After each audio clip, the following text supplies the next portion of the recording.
Татары на Волге. Продолжение. О казанском историке Васильеве.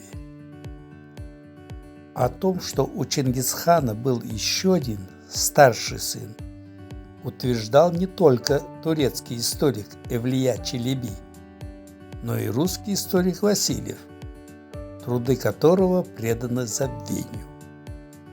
А между тем, это был крупнейший ученый. В отличие от придворного литератора Карамзина, чья черная легенда о татарах получила всеобщее распространение благодаря поддержке царей Романов. Профессор востоковедения Казанского университета Василий Павлович Васильев, годы жизни 1818-1900, владел санскритом, китайским, маньчжурским, монгольским, тибетским языками и почти 10 лет провел в Китае, где имел доступ к местным архивам. Из Китая он привез около 1000 древних китайских, монгольских, маньчжурских, тибетских рукописей. Один из его трудов «История и древности восточной части Средней Азии» с X по XIII век с приложением перевода китайских известий о киданях, чуршенях и монголо-татарах, 1861 год издания, непосредственно касается нашей темы. Научный подвиг казанского профессора состоит в том, что он отыскал и ввел в научный оборот записки китайского историка Мэнхуна, скрываемые от научной общественности. О них до сих пор мало кто знает, даже среди профессиональных историков. Записки эти ломают устоявшиеся традиции и схемы в освещении истории монгольско-татарского ига. В кавычках, разумеется, монгольско-татарское иго. Записки были составлены в 1219 году, то есть Мэнхун, автор этих записок, был современником Чингисхана, и обнаружил их Васильев уже спустя более чем 7 столетий после их написания.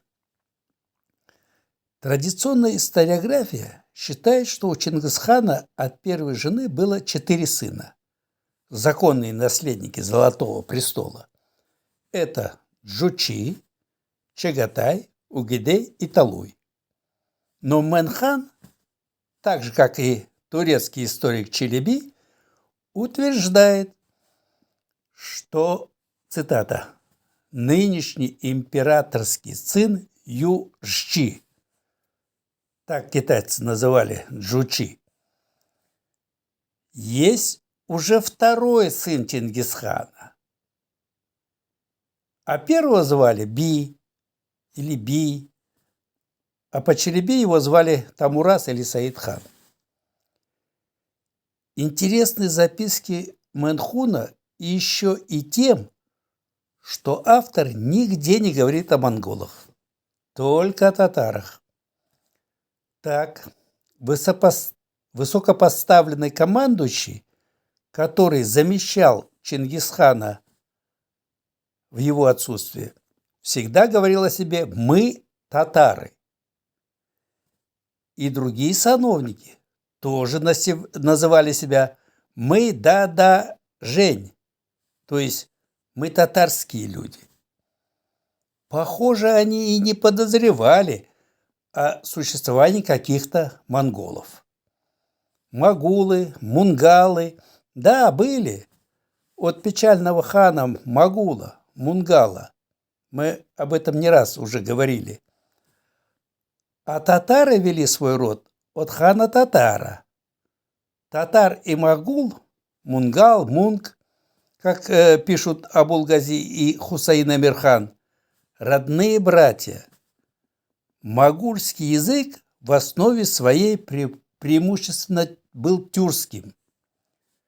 Юань Чао Биши, сокровенное сказание, первоначально было написано именно на этом языке, то есть диалекте тюркского языка.